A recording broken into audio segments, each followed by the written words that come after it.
Assalamualaikum bapak-bapak, ibu-ibu yang dirahmati oleh Allah. Kali ini kita akan melihat sebuah video yang mana Bapak Mahfud MD berbicara, para Habib tolong jangan ganggu bangsa saya ya. Mohon disimak sampai akhir, dan nanti kita akan melihat Kiai Haji Imaduddin terbaru ya. Mohon disimak sampai akhir. Jangan lupa ke komen ya. Oke bapak-bapak, ibu-ibu, kita ke videonya ya. Habib karena kalau Habib itu pasti masuk surga. Aduh, dari mana? Nah kalau gitu, dan ini tidak ada yang menjawab bahwa ini tidak benar gitu. Tidak ada Habib yang menjawab gitu bahwa ini loh yang dikatakan. Kan tidak ada tuh yang menjawab, hanya berkekeh aja bahwa Habib itu berperan di Indonesia, Habib itu wali, Habib macam-macam gitu. Nah oleh sebab itu, bagi saya ya silakan, Anda keturunan Ba'lawi gitu kan, ya silakan.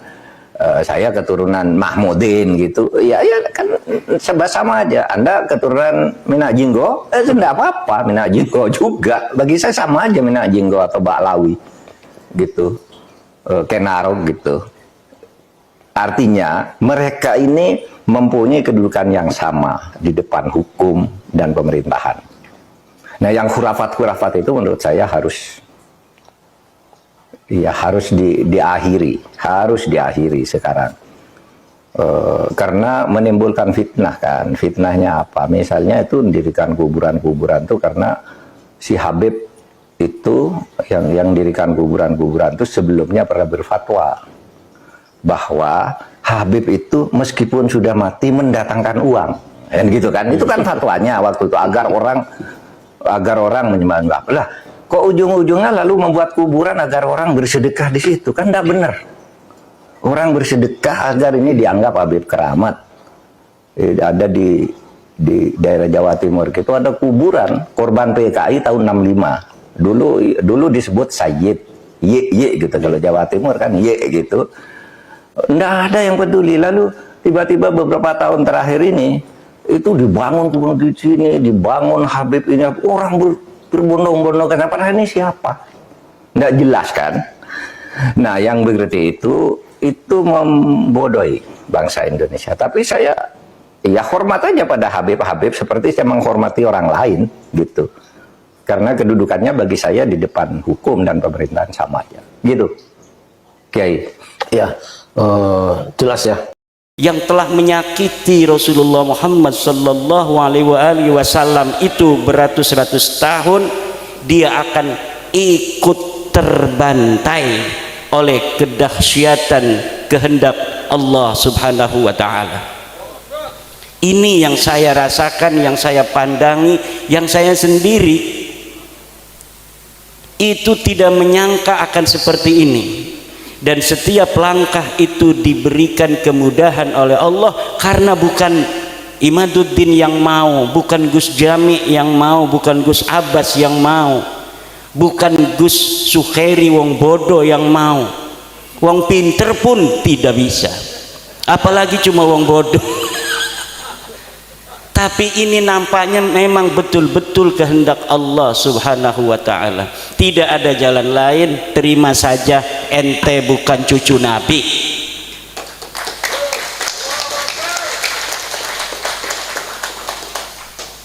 Terima saja. Kalau tidak terima, bahaya. Bahaya. Secara ilmu nasab sudah terbukti. Mereka menisbatkan diri kepada Ahmad bin Isa yang ada di abad ketiga, keempat. Menurut versinya mereka keempat. Menurut versi saya sebenarnya beliau hidup di abad ketiga. Tetapi menurut Ba'alwi dia wafat 345 Hijriah. Menurut yang saya baca, tahun 243 beliau sudah berumur 20 tahun ada di Madinah Al-Munawwarah.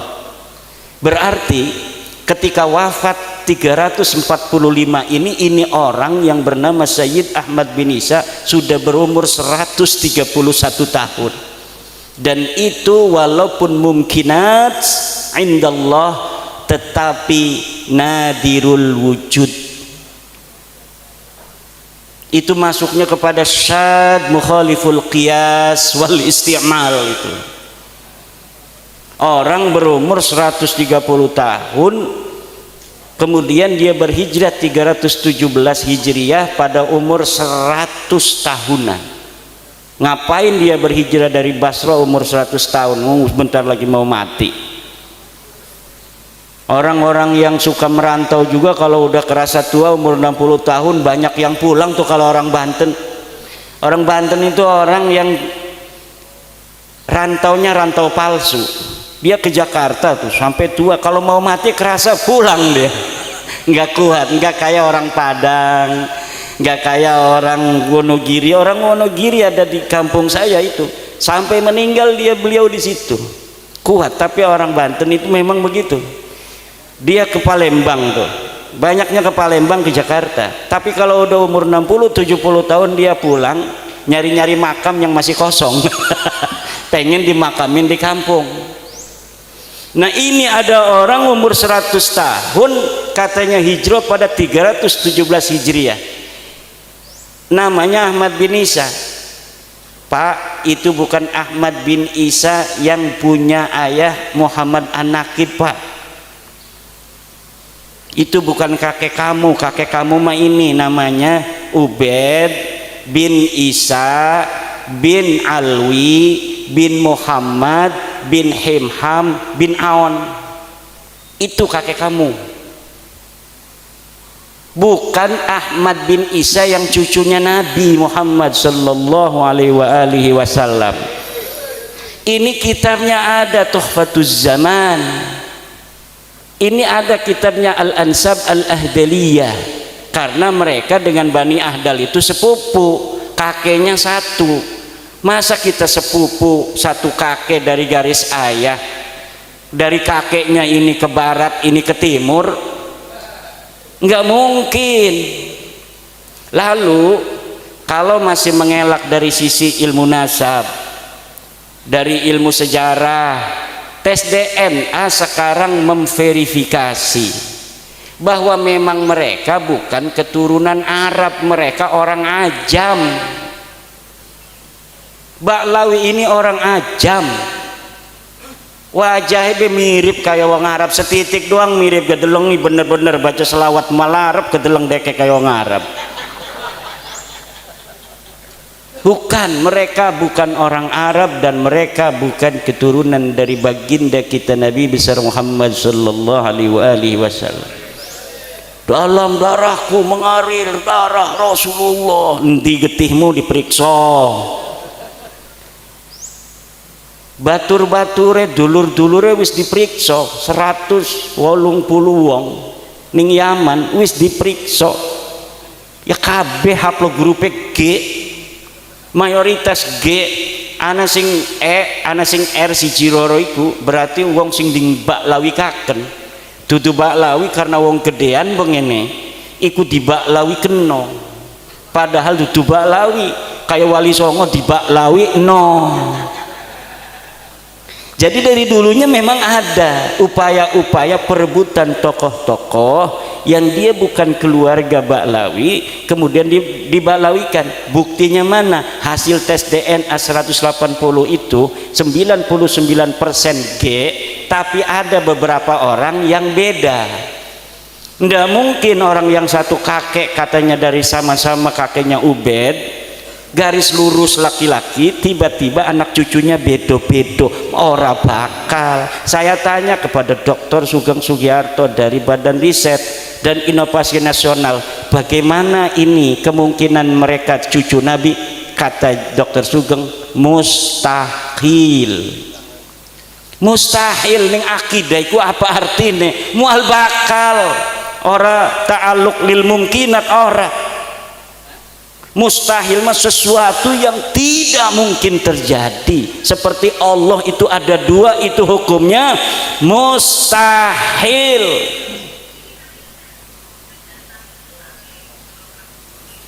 Jadi seperti hukumnya Tuhan itu ada dua, begitulah hukumnya Baklawi ini keturunan baginda Nabi besar Muhammad sallallahu alaihi wasallam.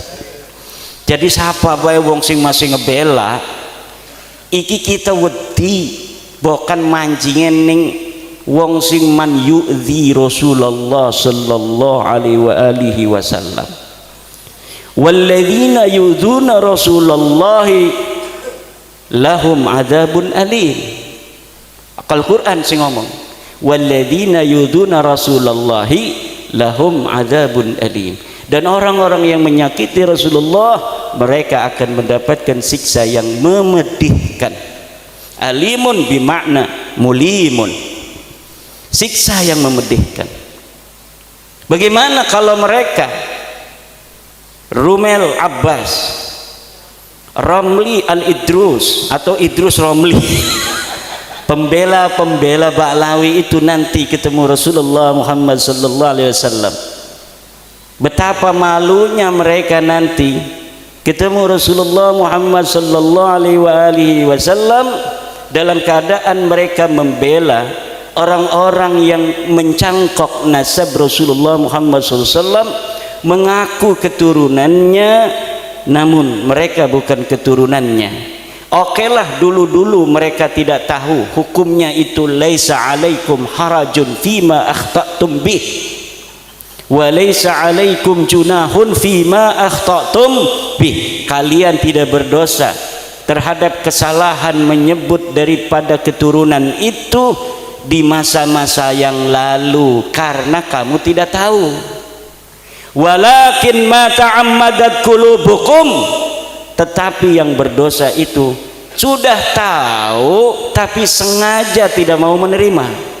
Kita sudah kasih tahu kan, sayang sini sayang, beb sini beb, cucu Nabi, ya saya cucu Nabi, saya bin Ubaid bin Ahmad bin Isa. Sayang, ini Ubaid bukan anaknya Ahmad. Kakek saya ngomong begitu. Hei Yahudi pesek, hei jangan Yahudi pesek, Yahudi pesek. Sabar, jangan marah-marah, sabar. Ini kitabnya nih Tahdhibul Ansab. Nggak ada bapak kamu itu Ubaid namanya anak Ahmad bin Isa. Ini kitab abad kelima ini namanya Tahdhibul Ansab karya Al-Ubaidili. Ini kitab Al-Majdi karya Al-Umari. Ini sebut, cari bapak kamu itu ada enggak? Ini tidak ada, itu berarti bukan berarti tidak ada, tidak ditemukan berarti tidak ada. Kalau di kitab ini tidak ada, di kitab lain bisa jadi ada. Mana kitab lainnya? Tidak ada. Kalau kitab lainnya tidak ada, lalu gimana? Kita cari lagi kemana-mana, nggak bakal ada. Karena memang tidak ada. Bagaimana sesuatu yang tidak ada diada-adakan? Namanya itu nasab jadi-jadian. Betul apa enggak Yai Syarif? Yai Ansori punya anak berapa? 3. Anaknya cuma 3. Namanya siapa-siapa? Maulana Ansori. 2. Ni'amul Maula Ansori. Ya, 3. Nuraini Ansori. Nah, Nuraini ini catat. Namanya anaknya 3 tuh, Nuraini, Maulana Ansori, dan satunya Ni'amul Maula Ansori. Ni'amul Maula Ansori. Kan udah 3 tuh, catat tuh kan, 3 misalnya. Lalu 100 tahun lagi, karena ini orang besar, cucu daripada Joko Tingkit, lalu ada yang ngomong anaknya 4 tambah Samlawi. Sedang beliau ini bikin apa namanya catatan pribadi, ada kitab Tangkihul Qaul dicatat anak saya 3. Ini kan bukti sejaman. Ada lagi buku harian catat anak saya 3, anak pertama lahir tahun sekian, anak kedua tahun sekian, anak ketiga tahun sekian. Ya anaknya cuma itu aja, Maulana Ansori, Nuraini, sama satunya itu nggak ada Samlawi. Kata yang ngaku-ngaku keturunan dari Ki Ansori itu ada, tapi tidak dicatat. Dalilnya dalam kaidah ada adamul wujdan la yadullu ala adamil wujud. Apa katanya? Alhamdulillahirrahmanirrahim. Bapak-bapak, ibu-ibu Itu dia tadi penjelasan dari Bapak Mahfud MD, yang mana beliau menyatakan bahwa jangan ganggu bangsa kami ya, seperti itu katanya ya. Dan ya intinya Habib itu ya benar ya intinya, tapi ada oknum yang misalnya kurang ini ya, itu oknum ya teman-teman ya, intinya seperti itu sih. Jadi yang benar ya ikuti, yang nggak benar ya nggak usah diikuti ya, intinya seperti itu. Dan tadi juga ada Kiai Haji Madudin yang mana tetap kekeh ya namanya, jadi nggak mau atau tetap namanya apa ya, membatalkan nasab balawi. Nggak tahu itu beliau ilmunya dari mana, nggak tahu ya, pokoknya ya terserah mau percaya atau enggak ya, intinya kita menghormati sesama muslim, sesama umat Islam ya, seperti itu ya. Oke, dan mudah-mudahan polemik ini cepat selesai ya intinya. Oke, dan semoga Bapak Ibu sehat selalu, panjang umur dan mudah rezeki ya. Oke, mungkin videonya kali ini itu saja ya, semoga bisa diambil manfaatnya ya, sekedar sharing atau ya hiburannya intinya ya, ambil yang baik, buang yang buruk. Terima kasih. Assalamualaikum warahmatullahi wabarakatuh.